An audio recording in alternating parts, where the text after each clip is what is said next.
A ceasefire has been reached yet again between Israel and the Palestinian resistance.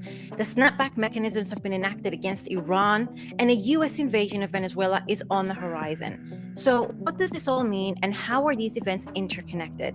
Let's break it down, starting with the Trump Netanyahu ceasefire deal that has come into force. Now, it is vital that we break down the terms of the deal, its long term sustainability and repercussions, what it means for the Palestinian people, as well as its geopolitical significance within the context of unraveling global events. So, first things first, let's break down the deal so far. As it currently stands, the first stage of the deal saw all Israeli hostages, or rather prisoners of war, being exchanged for a certain number of Palestinian prisoners of war that Israel has arbitrarily detained since and prior to October 7th, within the 72-hour deadline outlined by Trump in the ceasefire agreement. In order to make certain that the prisoners are exchanged safely, Israel has de jure agreed to halt all military aggression against the besieged Gaza Strip and to withdraw towards the periphery of Gaza City as per the map provided in the ceasefire agreement. All other conditions that were outlined in the agreement, that being the disarmament of the Palestinian resistance, the presence of an international peacekeeping force,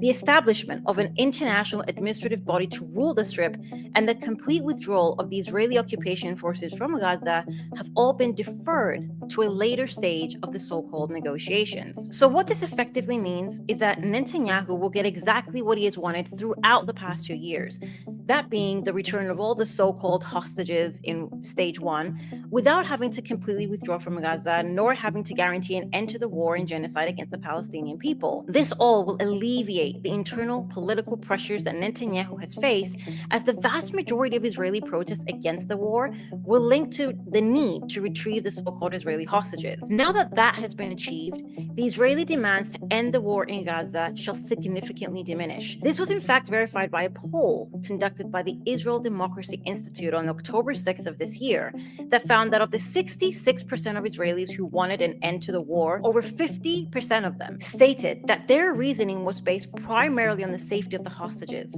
not because their state is executing a mass genocide against the people that they have been colonizing and abusing in their settler colonial and apartheid state. In the same poll, of the 27% of Israelis who do not want the war to end, claim that Hamas must be toppled at all costs. What is thus clear is that the vast majority of the Israeli society does not care for the genocide nor the Palestinian people.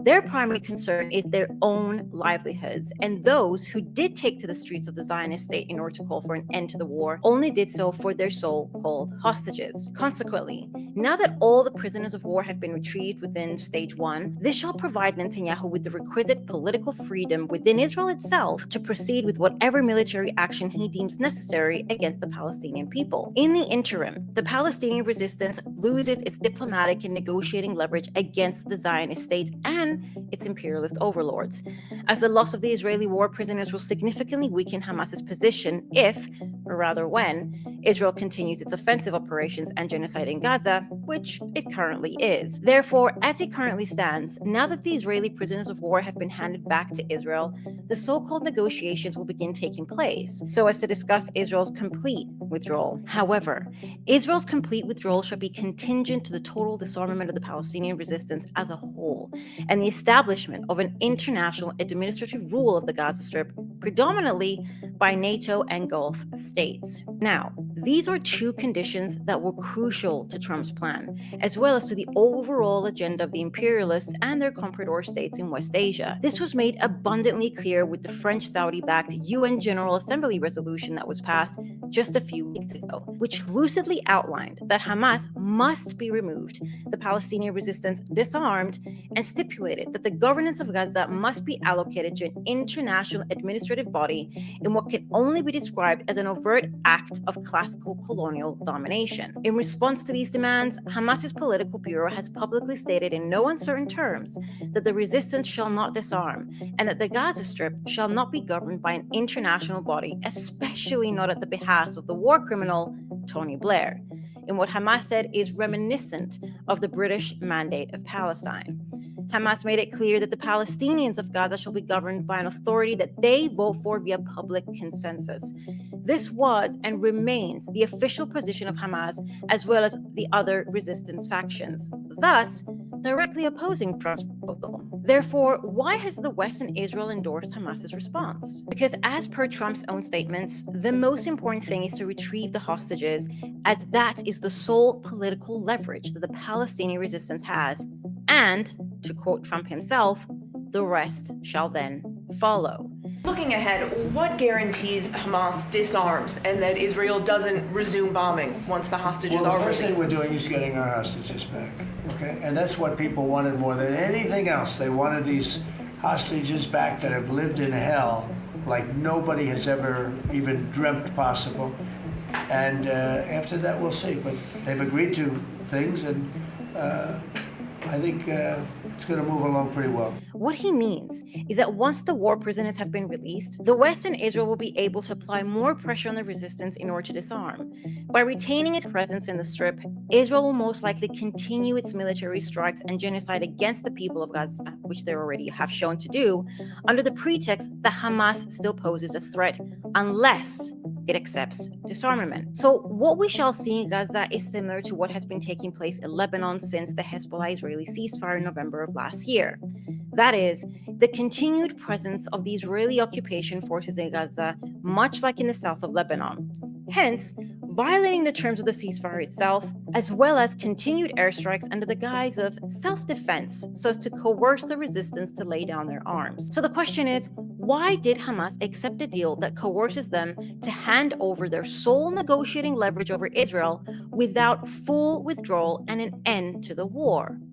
Well, there are three main reasons for this. One is the fall of Syria, as Syria was the logistical, military, and intelligence hub for the totality of the axis of resistance. As Netanyahu has reiterated on copious occasions, Syria fell because of Israel's military and intelligence assistance to Jolani's men, which fractured what Netanyahu calls the axis of evil. The material support that Syria provided to the axis of resistance was incremental to the Palestinians as well as the Lebanese resistance. That, however, is now gone, with Israel having destroyed all of Syria's military production capacity and infrastructure, and Jolani having targeted the resistance directly inside of Syria itself. This has significantly weakened the resistance and isolated it, thus placing more pressure on Hamas, as it can no longer rely on the material support from Syria nor the military support from Hezbollah that up until November of last year helped by stretching the Israeli army thin via a second front in the north of Israel. At this stage, it's important to remember that Turkey played and continues to play a vital role in the fall of Syria, and as such, the fracturing and targeting of the resistance within Syria. After all, just recently, it was reported that the Turkish and newly established Syrian intelligence apparatus are deeply embedded, practically functioning as a single unit. Turkey's involvement in the colonial subjugation of Palestine is thus incremental and important to note as our analysis proceeds. Now, 2. The second critical reason as to why Hamas accepted the ceasefire is that Hamas is not only militarily isolated, but it is also politically isolated. As it has been reported by all media outlets, the Arab states alongside Turkey have all stood behind Trump's plan, and in fact played a critical role in coercing Hamas to accept the ceasefire deal. This becomes particularly evident when considering Turkey's and the Arab states' support for the recent UN General Assembly resolution that was passed, as well as their direct involvement in the fall of Syria and the political pressure they are applying on the Lebanese state in order to disarm Hezbollah. It is therefore clear that the Arab states and Turkey want to eliminate the resistance so as to establish economic corridors, trade routes, and hubs within the south of Lebanon and Gaza, that being the economic corridor in the south of Lebanon, as well as the Gaza Riviera project. Why? Because the Gulf states, for their part, want access to the Eastern Mediterranean Sea in order to establish their own trade corridors and digital trade routes, which in turn aligns with the West's desire and need to subjugate the region within their own hegemonic control so as to thwart Iran, Russia, and China. Similarly, Turkey has its own ambitions of becoming a major superpower within the region and an energy hub that connects the East with the West. The alliance between the Gulf states, Turkey, and the US becomes all the more potent when one considers the fact that Turkey's inflationary economy is highly dependent on the dollar, and the Gulf states collectively are one of the largest investors in US capital assets, meaning that the economic prosperity of the Gulf states and Turkey are interlinked with the preservation of American capital, at this particular stage of history. Now, once we understand that, the Israeli airstrikes targeting Hamas in Qatar become easier to dissect. What do I mean? The idea that 7 Israeli fighter jets entered Qatari airspace without being detected by the Qatari early warning military radar system, which, by the way, also happens to be one of the most advanced in the region, according to CNN, seems rather unlikely. Additionally, the notion that the Qataris were not given any prior warning, given their allied status to the US, is also a problematic and highly unlikely postulation. Hence, why Trump's claims that Qatar did have prior warning is most likely the truth. All other backs and forths as to the timing of the warning are merely theatrics by all sides in order to cover their complicity. What is certain is that Qatar, who also allowed Hamas's headquarters to be established in Doha at the command of Israel and the US, knew of the attacks and most likely permitted Israel to do so as to apply maximum pressure on Hamas. It sent a warning to the Palestinian resistance that they are no longer safe anywhere, not even in Qatar, exposing the Gulf states as allies to Western imperialism and so coercing Hamas to yield. In fact, European and Arab partners met in Paris last Thursday to work out how to shape Gaza's post-war future, just hours after Israel and Hamas agreed to a ceasefire. To quote Reuters, the Paris meeting, which brought together key European and Arab foreign ministers, was seen as an opportunity to add details on core issues such as an international stabilization force, post-war Gaza governance, and reconstruction, highlighting the eagerness of not only the West, but also the Arab states to get their hands on Gaza, to eliminate the resistance, and establish their own colonialist control over the Gaza Strip. Turkey has also made it clear that they want to be a leading partner in the new international forces and governance of Gaza, extending their own expansionist ambitions to Gaza, much like they have in Syria and Cyprus. Now, as all of this is taking place, Israel Katz, the Minister of Defense of the Zionist colonial settler state, posted on X that following the release of all the so-called hostages, the IOF, in collaboration with the joint Arab-Turkish, US-led international military forces that shall be placed in Gaza, shall destroy the resistance tunnels in Gaza and push towards the so-called neutralization and demilitarization of the Gaza Strip. Again, this highlights the complicity of the Arab states and Turkey for the complete subjugation of the Palestinian people and the isolation of the Palestinian resistance, which is why Hamas accepted the ceasefire agreement. This becomes all the more lucid with the Washington Post's most recent expose. On the 12th of October, the Washington Post published leaked US files that revealed the secret Israeli Arab military pact targeting Iran and the resistance amid the Gaza genocide. These documents are a testament to the rapidly expanding and deep cooperation between the Arab states, the US, and Israel behind the scenes. According to the leaked documents, the military pact established what the US described as the regional security construct, which included Israel, Qatar, Bahrain, Egypt, Jordan, Saudi Arabia, and the United Arab Emirates, whilst referring to Kuwait and Oman as potential partners that were briefed on all the meetings. As per the leaked documents, in January of this year, training sessions took place at the Army's Fort Campbell in Kentucky, where U.S. forces trained partners of this alliance on how to detect and neutralize threats posed by subterranean tunnels, a key tool that is used by Hamas against the Israeli occupation forces in the Gaza Strip, as well as Hezbollah. Now, this new information aligns with the statements made by Israel's defense minister Israel Katz, that being that the new international administrative body and its forces that will be stationed to govern and militarily control Gaza shall help the IOF in targeting and destroying the resistance tunnels, as well as to disarm all the resistance factions. What this therefore means is that whilst the Arab states have been parading around and condemning Israel in what can only be described as a political spectacle for the masses, behind the scenes, the Arab states rapidly expanded their military and political cooperation with Israel, whilst planning and organizing the destruction of the resistance and Gaza more specifically. The Washington Post went on to describe how the leaked documents labeled Iran and its allied militias as the axis of evil and included a map with missiles superimposed over Gaza and Yemen, exemplifying how the Arab states not only actively engaged in the destruction of the axis of resistance, but that they also identified the axis as evil, echoing the language of the colonial settler state. Therefore, will the ceasefire end the war in Gaza? No. Will the ceasefire bring the Palestinians any closer to liberation? No. What it does is set the stage for an international administrative and military rule of Gaza by foreign powers, namely the Western states, Turkey, and the Arab states. Their job is to take on the responsibility of Gaza collectively and destroy the resistance so as to establish the Gaza 2035 plan.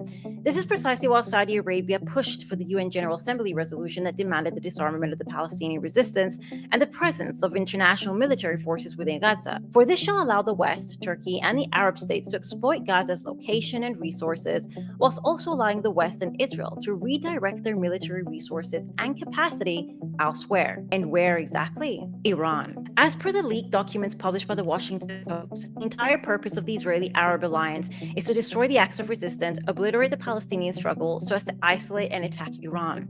In fact, the documents show that the so-called threat posed by Iran was the thriving force behind the closer ties, which have been fostered by CENTCOM. In what can only be described as a form of division of labor, the Arab states will assist in placating the resistance in Gaza, thus allowing Israel and the US to refocus on Iran, completely undermining the Saudi-Iran peace deal that was brokered by China in 2023.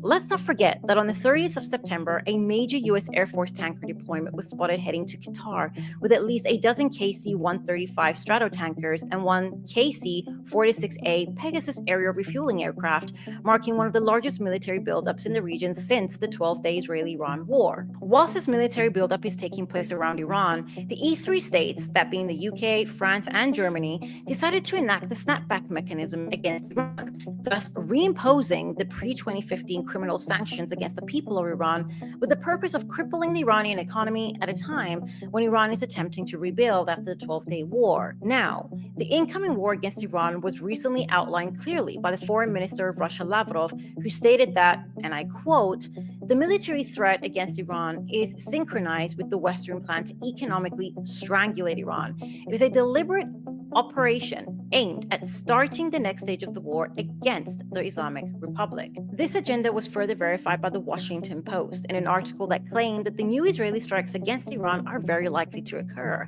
and that the snapback sanctions are a key pressure tactic by the US and its allies in order to beat Iran into submission. The same article goes even further by claiming that a new potential low-intensity war against Iran is likely to take place, with Israel targeting Iran every once in a while so as to mow the lawn gradually, with the purpose of economically asphyxiating the country and undermining the Islamic Republic domestically and internationally. Now, remember, mowing the lawn is a military doctrine coined by the IOF to describe the systematic and sporadic bombardment of the Gaza Strip since 2007. This is also the reason why the US imposed new sanctions on Chinese oil refineries within Iran on the same day that the Hamas-Israeli ceasefire deal was also announced, so as to prevent China, that is the largest purchaser of Iranian oil, from continuing to engage in much-needed commodity trade with Iran, thus declaring a direct war on China and Iran simultaneously. Now, the extent by which this operation shall be successful is questionable, as China and Iran have established alternative financial infrastructure that allow them to bypass the US-led financial system.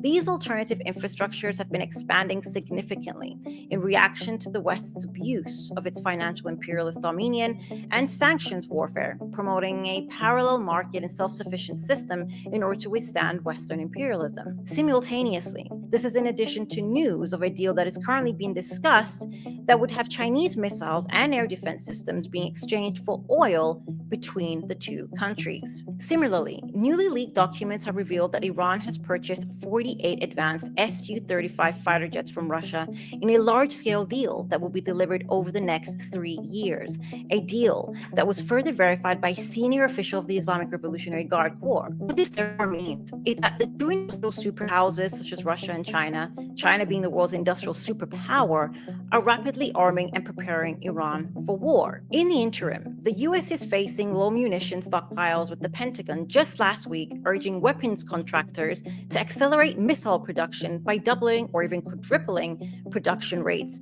in order to prepare for possible war with China. According to the Pentagon, it hopes to boost production rates for 12 types of missiles it needs on hand, including Patriot interceptor missiles, Standard Missile 6, THAAD interceptors, and Joint Air Surface standoff missiles. Now, this matters, as during the recent 12-month war, the United States blew through about a quarter of its supply of high-end THAAD missile interceptors. In fact, according to the CNN, U.S. forces countered Tehran's barrage of ballistic missiles by firing more than 100 THAADs, and possibly as many as 150. And this was just in 12 days. Similarly, the United States only has about 25% of the Patriot missile interceptors it needs for all of the Pentagon's military plans after burning through stockpiles in West Asia as well as Ukraine. For context, a report published in early 2023 by the CSIS found that the US will run out of strike missiles in a protracted conflict against China.